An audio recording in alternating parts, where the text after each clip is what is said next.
අපේ ගෙදරක පාන්දර 4ට රේඩියෝ එකක් දැම්මොත් මොනවාද යන්නේ? එක්ක බන් එක්ක පිරි එහෙම නෙනේ. රෑ 10ට ඕෆ් කරනකොට මොනවාද යන්නේ? එක්ක බන් එක්ක පිරි. ඒ වගේ කිසිම අඩුවක් පාඩුවක් නැහැ. අහලා තියෙනවද මුස්ලිම් දරුවියක් දූෂණය කරා කියලා කාලෙකින්? අද පත්‍රය ගන්න අවුරුදු 15 දැරිය ගැබිනියක් කියලා 7-8 පොළක තියෙනවා. නැද්ද? තියෙනවා. වැඩිපුරම බණ අහන්නේ කවුද? අපි. බෞද්ධයි කියලා නෝ කරපින්නගෙන යන්නේ කවුද? අපි. මෙහෙම වරදින්න හේතුවක් තියෙනවා. ජීවිතේ පුරුදු වෙන්න ඕනේ. තරුණ මහත්තුරුත් මෙතන ඉන්න හින්දා මම මේක කියන්නේ. මැරෙන්න කලින් ඉගෙන ගන්නත් ඕනේ. පන්සල් යන්න කලින් පවුල පන්සල වගේ තියාගන්න. පැහැදිලිද මම කියන්නේ? අර අහලා තියෙනව නේද? පවුල් පන්සල් වගේ තියෙන්න ඕනේ කියලා. පවුල් පන්සල් වගේ තියෙන්න ඕනේ. ඔය සමහර වෙනවනේ පන්සල් පවුල් වගේ කරගන්න. එහෙම බෑ. මේකේ අඩිතාලම වැටෙන්න ඕනේ ගෙදරින්. මේකේ අඩිතාලම වැටෙන්න ඕනේ මේ පවුල තුලින්. එතකොට තමයි පුළුවන් ඔය මේවා වහගන්න. මෙහෙම දේශනා කරන්න හේතුවක් තියෙනවා. ඔය ගෙවල් වල ඉන්නකොට පුදුම විදිහට මේ පැතිවල නම් එහෙම ගැටලු නැතුද? කොහොමද? ඉඩකඩම් ප්‍රශ්න තියෙනවද මේ ගම් ගෙවල් වල? නැහැ. මට තනින් තන ඇහෙනවා ඕනෑවටත් වැඩි කියලා. ඇත්තටම හිතුවේ නැතුව ඇති කියලා. ඔය සමහර පොලිසිය වලට එනවනේ සහෝදර සහෝදරියෝ මේ පැතිවල එහෙම තරහ වෙනවද? ඉඩකඩම් බෙදා ගන්න. නැතුව ඇති. පොලිසිය වලින් අපි මැදිහත් කරලා අපිට කියනවා හාමුදුරුවනේ අර මිනිස්සුන්ට පොඩි අවවාදයක් දෙන්න. අපි අහනවා දැන් ඔය බෙදා ගන්න හදන්නේ කාගේ ඉඩමද? අපිටත් පොඩි සැකයක් තියෙනවා. හම්බ කරගත්ත එකක් අය මොකටද බෙදා ගන්න? අපි හම්බ කරගත්ත එකක්. බෙදා ගන්න මරාගන්නේ නැහැ. බලනකොට හම්බ කරගත්ත එකක් නෙමෙයි. මේ අම්මගේ තාත්තගේ ඉඩ කඩන් වලට තමයි සහෝදරයෝ මරාගන්නේ. ලැජ්ජ නැද්ද? අර මෙහෙත් එහෙම තියනවා කිව්වෙ දැවුවේ. අම්මගේ තාත්තගේ ඉඩ කඩන් වලට ඒකේ ආදීනව තමයි මම මගේ අම්මගේ තාත්තගේ දේවල් බෙදා ගන්න හදනකොට මගේ දරුවෝ ලොකු වෙලා මොකද කරන්නේ? මගේ ඉඩ කඩන් බෙදා ගන්න දෙදෙන්න බෙදෙන මේක කල්පනා කරන්න ඕන. මේක දැනගන්න ඕන. මේක තේරුම් ගන්න ඕන. මේක කොහොමද දැන් තේරුම් ගන්න? මම කරුණු කාරණා කීපයක් යෝජනා කරන්නම්. මේක හෙට ඉඳන් කරන්න. මම මේ කියන ටික හෙට ඉඳන් කරගන්න බැරි වුණොත් මොකක්ද ඇති වෙන ගැටලු? මෙහෙම තන් වල ගිහින් බණ කියන එකේ තේරුමක් නැතෝ යනවා. දැන් ඔය බණකට ඔයත් හිතනවත් ඇතිනේ හාමුදුරුවන්ට හැමදාම බණ හොඳ ගාණක් හම්බෙනවා ඇති කියලා. බණකට ආරාධනා කරන්න කතා කරපු ගමන් මොකක්ද අහන්නේ?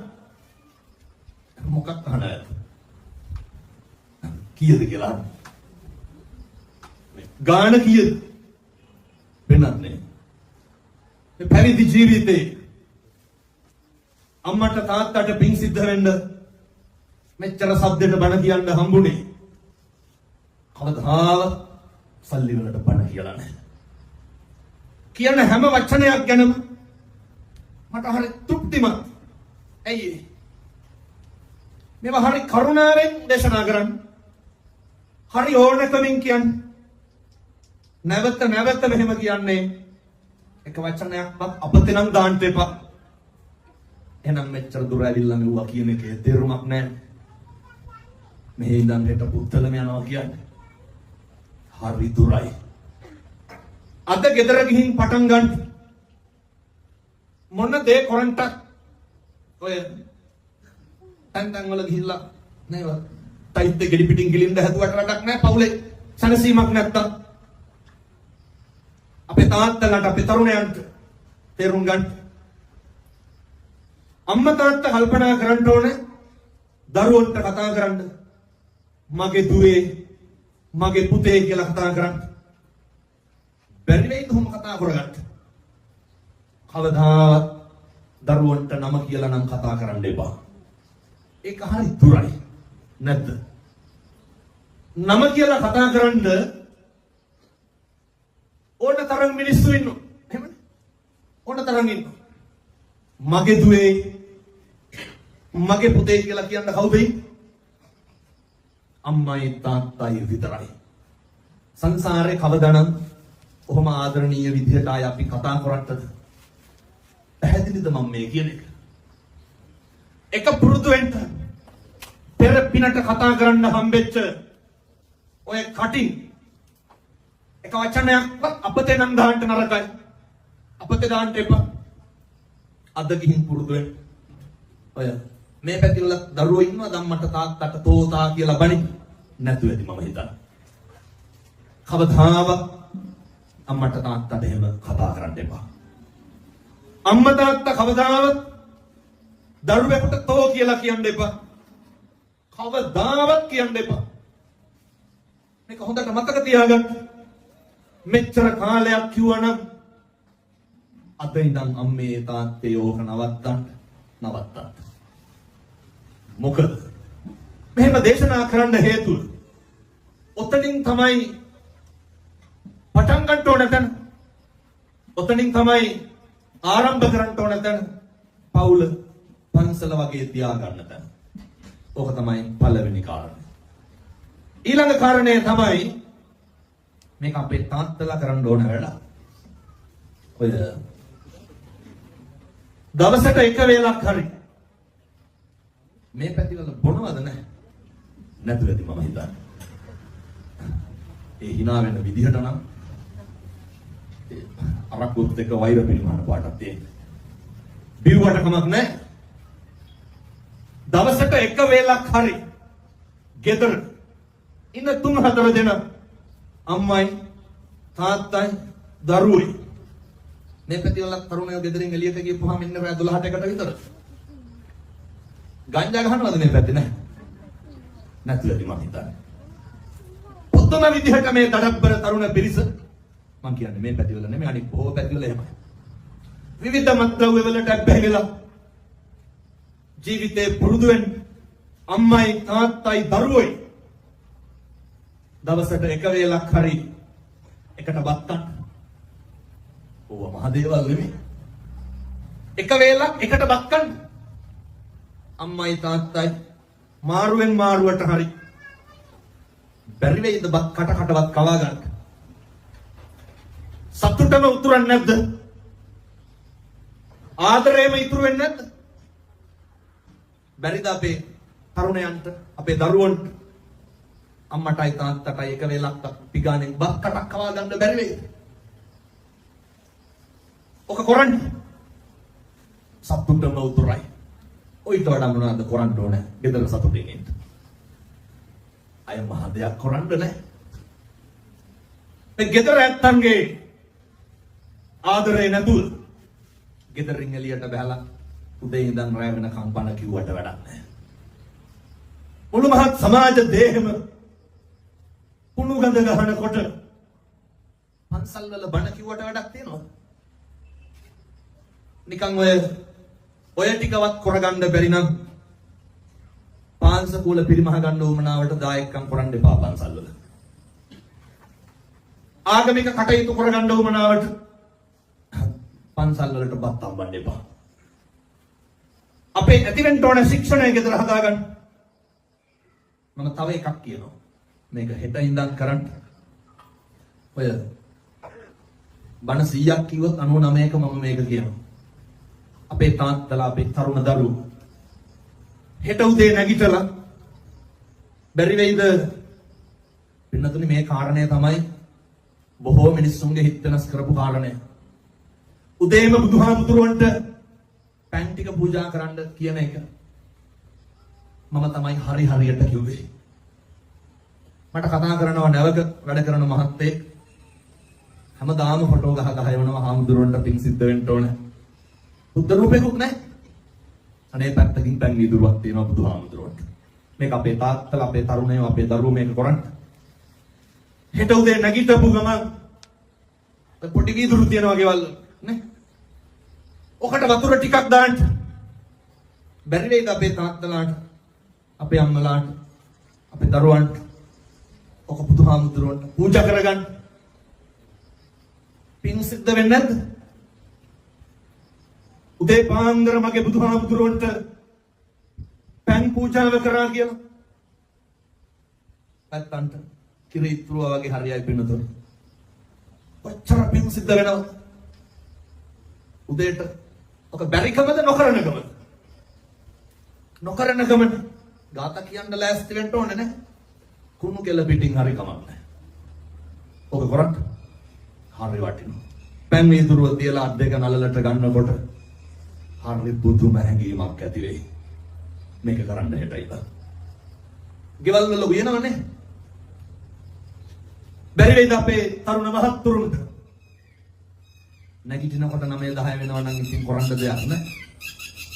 උදේ නැගිටපු ගමන් පිරිසියට බත් හැඳි භාගයක් විතර දාන්න. සම්බෝලයි බතුයි හරි කමක් නෑ. අර පිරිසියට දාලා. බැරි වේද ඔක තථාගතයන් වහන්සේට පූජා කරගන්න. ඔච්චර වෙලාවක් යයිද? විනාඩි 2ක් යයි උපරිම. උපරිම විනාඩි 2ක් යයි. ඔක කරන්නේ පින් සිද්ධ වෙනවානේ. දවල්ට ඕනේ නැහැ. ඇයි? දවල්ට උයන අඩුයි නේද අපේ ගෙවල් වල. ඔය උදේට උයපු එකක් මෙහා මෙහා කරලා ගන්න. ඒ හින්දා ඕනේ නැහැ. හැන්දෑවට මේක නම් අනිවාර්යෙන් කරන්න. කවදා හරි හොඳ හාමුදුරු කෙනෙක් ගෙනල්ලා හොඳ බණක් අහන්න. එතකන් මම මේ කියන ටික පිළිපදින්න. අම්මයි තාත්තයි දරුවෝයි. බැරි වේද හෙට ඉඳන් හැන්දෑවට ගෙදර බුදුන් වැඳ ගන්න බැරි වේද? කාට කෝප්පයක් බුදුහාමුදුරන්ට තියාගෙන මේක කරන්න කොහෙට ඉඳන් මම යෝජනා කරනවා ඔයයන්ට. පින්නත් මේක කරන්න. හවස 6ට හරි රෑ 10ට හරි කමක් නැහැ. වැදගත් වෙන්නේ අම්මයි තාත්තයි දරුවෝ යෝග කරන එක. ඒ ගෙදර සතුටම ඉතුරු වෙන්නේ නැද්ද? එක කුණුහරුපයක්වත් කියවේද ආයේ ගෙදරින්? කවදාවත් නැහැ. එක්කෙනෙක් කාටවත් තෝ කියලාවත් කතා කරයිද? කවදාවත් නැහැ. ආයෙ මොකටද නමුදුෙන් බණ කියන්නේ? ඔය ටික කරගන්න බැරුවනේ පින්නතුනි ඔට්ටු වෙන්නේ. ඔය ටිකවත් කරගන්න බැරි නම් මොකටද මිනිස්සු වෙච්ච එකෙන් අර්ථයක් තියනවද? සංසාරේ කවදානම් මගේ අම්මේ තාත්තේ අය බුදුහාමුදුරුවන්ට පෑන් පූජා කරගන්න හම්බෙයි. සංසාරේ කවදානම් දානි ටිකක් දී ගන්න හම්බෙයිද? කවුද දන්නේ අපි කොහොම උපදීද කියලා? සමහර විට අපි බත් එක අරගෙන මස් මාළු කනකොට වෙන ආත්මික අපේ අම්මා තාත්තා කනවා වෙන්න පුළුවන් නේ. තිරිසන් සත් වෙලා ඉපදිලා. එහෙම වෙන්නේ නැද්ද? කවුද දන්නේ අපි? පැහැදිලි නේ මම මේ කියන්නේ. බල්ලෙක් පූසෙක් කියලා උපදීද කියලා? කවදානම් සංසාරේ ගෙදර උදවියත් එක්ක ආය බුදුන් නැද ගන්නද? යසෝදරා උත්තමාවිය. අපේ බෝධිසත්වයොත් එක්කම සංසාර ගනුදෙනුව කරන්න කොච්චර එකට පින් කරන්න නැද්ද? එකට සංසාරේ කොච්චර පතාගෙන ඉන්න නැද්ද? එකටම සසර ගමන කෙලවර කරන්න. එහෙනම් පින්නත් නේ. මම රුපියල් 100ක්වත් වියදම් වෙන පින්කමක් කිව්වේ නැහැ. මේ ටික ගෙදර කරන්න. මේ ටික කරන්න. මේ ටික තේරුම් ගන්න. ගෙදර ඉන්න බල්ලට පූසට කෑම ටික දෙනකොට හරි ඕනකමින් දෙන්න. කවදානම් සංසාරේ සතෙකුට කෑම ටිකක් දී ගන්නද? අය බැරි වෙයි. ඒවා හරි පොඩි දේවල්. ඒක හරි ඕනකමින් දෙන්න. මම දේශනා කරනවා. මදුරුවෙක්වත් මරන්න එපා පින්නතුනි. මදුරුවෙක්වත් මරන්න එපා. ඒ මොකද අපේ තථාගත බුදුරජාණන් වහන්සේ අසංඛේය වූ කල්ප ලක්ෂ 4ක් පාරමිතා ධර්මයන් සම්පූර්ණ කරගෙන ඇවිල්ලා බුද්ධත්වයේ ලබා ගන්නට පාරමිතා ධර්මයන් සම්පූර්ණ කර ගන්නට කොච්චරනම් පුරුදු වෙන්නද? සිල් ටික රකින්න එක, අතාරින එක, දන් දෙන එක අපි පුරුදු වෙමු. අපි පටන් ගමු. නමස්කාරය කියනකොට මම මෙහෙම දේශනා කරන්න හේතුවක් තියෙනවා. අපි අවුරුදු 7-800ක් මේකේ ඉන්නේ නැහැ. මම බණ කියනකොට මම මැරෙන්නත් පුළුවන්. එහෙමද?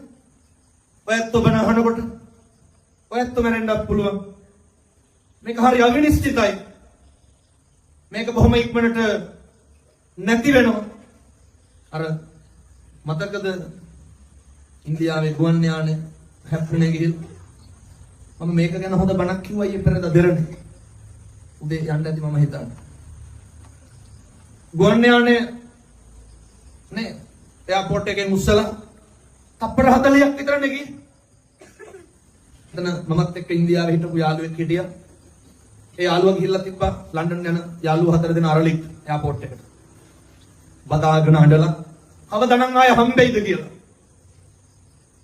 බලන්න මේ ගනුදෙනු ඉවර වෙන්න හැටි. කවදානම් ආය හම්බෙයිද කියලා. එයාපෝට් එකෙන් වීඩියෝ කෝල් අරගෙන සෙල්ෆි ගහලා පශ්චාත්තුපාද ඉවර කරලා ගෙවල් වලට යනවා. ඒ අම්මා තාත්තා බලාගෙන ඉන්න ඇතිනේ දරුවෝ එනකම්. අර යාළුවා කියනවා ෆ්ලයිට් එකක් නගනකම් ඉඳලා ආවේ. එකපාරම දිඩින් ගාලා සද්දාවලු ෆ්ලයිට් එක පිපුරවලු. මොන බලාපොරොත්තු තියෙන්නේ නැද්ද? මිනිස්සුන්ගේ රත්තරන් බඩු, මිනිස්සුන්ගේ ජීවිත. අර ලංකාවට ඇවිල්ලා ගිය මිනිස්සු දැක්කනේ. එංගලන්තේ ගිහිල්ලා අවුරුදු 6ක් රස්සාව කරලා එහෙ ඉඩ කඩන් අරන් ගෙවල් දොරවල් හදලා මේ ඉන්දියාවට ආව නෝනයි දරුවෝ 3 දෙනා එක් කරගෙන යන්න පුළුවන් වුණා. මොනවාද මේකේ නැති වෙන්නේ? පැහැදිලිද මම මේ කියන්නේ? මොනවාද අපිට ඉතුරු වෙන්නේ? එක ශරණයකින් මේව නැති වෙනවා පිටුතුනේ. මිනිස්සු විනාශ වුණා. ජීවිතේ දවසක් එයි කිසි දෙයක් කර කියා ගන්න බැරි වෙන. අචින්තිතම්පි භවති. චින්තිතම්පි විනාශති. කවදාවත් මේ සංසාරේ මගේ අම්මේ තාත්තේ හිතන දේ වෙන්නේ නැහැ. වෙන දේ හිතා ගන්නත් බෑ. මේක මොකක්ද වෙනස් වෙන්නේ නැත්තේ? මම අර ගෙදර මේ ටික එක තප්පරයක්වත් අතාරින්න නැතුව කරන්න කිව්වේ. මේක හැම එකක්ම වෙනස් වෙනවා. තථාගතයන් වහන්සේ දේශනා කරේ දැන් අන් අය ගැන කවර කතාවද? අපි නඩත්තු කරන අපේ ආසන්නයේ තියෙන වස්තුව මොකක්ද? අපේ ශරීරයනේ. මේක හරිය ඉක්මනට වෙනස් වෙනවා. අපේ දරුවෝ වෙනස් වෙන්නේ නැත්නම් වෙනස් වෙනවා. අවුරුදු 5 දරුවෝ නෙමෙයි 10. ඒ කාලය තුල හිටපු දරුවෝ නෙමෙයි අවුරුදු 30න් විතරයි. නේ මම නැතුව නිදා ගන්න බෑ කියපු පොඩි එකාද? බලන්න වෙනස් වෙන හැටි. අවුරුදු 9ක් 10ක් සම්බන්ධකම් පවත්වපු පෙම්වතුන් පෙම්වතියන් තරුණ තරුණියෝ එක ශරණයකින් වෙනස් වෙනවා. කියමු බලන්න මේකේ මොකක්ද වෙනස් වෙන්නේ නැත්තේ? මේ ලෝකේ හැම එකක් මේක හරි සංකීර්ණ මාතෘකාවක්. මේ ලෝකේ හැම එකක්ම වෙනස් වෙනවා. ජීවිතේ පුරුදු වෙන්න ඕනේ මොකේද? අනේ වෙනස් වීම දරා ගන්න පුරුදු වෙන්න ඕනේ. ඒ වෙනස් වීමට මුහුණ දෙන්න පුරුදු වෙන්න ඕනේ. නැත්තම් මිනිස්සු වෙනස් වෙන එක ගැන මම මුලින්ම බණ කියන්න ඕනේ නෑ. වැඩිපුරම වෙනස් වෙන්නේ කවුද? අඳුරන කට්ටියද අඳුරන්නේ නැති කට්ටියද? අඳුරන කට්ටිය. යාළුවෝද යාළුවෝ නොවන කට්ටියද? පවුල් වල මිනිස්සුද පවුල් වල නොවන මිනිස්සුද? පවුල් වල මිනිස්සු. ළඟින්ම හිටපු මිනිස්සු නෙමෙයිද වෙනස් වෙන්නේ? ඇත්ත කියනවා නේද අපි උන්ට ඒ කාලේ මෙහෙමයි කරුවේ කියලා. කියනවා වෙනස් වෙනවා. මිනිස්සු අමතක කරනවා. නෑ වෙනස් වෙනවා. ඕක තේරුම් ගන්නයි ඕනේ. දැන් මගේ කොණ්ඩේ මට පුළුවන් ද වෙනස් නොකර තියාගන්න? වෙනස් වෙනවා. නෙත අඳය, රූපඳය, කන්නගුල් වැටිලාය. නාස් පුඩු හොස් දා ගඳ සුවඳ නැකිලාය. දිව රළුවේ දත් දෙබල සියල්ලම වැටිලාය. මේ කිරියම්මලාටත් තියෙන්න ඇති හොඳ දඩබ්බර පත්‍ර යවෝනේ. අංගපසංග රෝස් හබුව වැඩිපුරම මැරිලායනේ. ජීවිතේ වෙනස් වෙනවා. ඕක දරා ගන්න පුරුදු වෙන්න. තථාගතයන් වහන්සේ පුට්ටස්ස ලෝක ධම්මේහි චිත්තං යස්සන කම්පති අසෝකං විරජං කේමං උගන්නන් සේලෝ යතා ඒක ගනෝ වාතේන සමීරති එවං නින්දා ප්‍රශංසාසන සමය ජාති පඬිත පුරුදු වෙන්න ඕනේ මේ අටලෝ දහමේ කම්පා වෙන්නේ නැතුව ජීවත් වෙන්න. මොකද මේ තුල තමයි අපේ ජීවිත හොඳ පැත්තට නරක පැත්තට දෝලණය වෙන්නේ.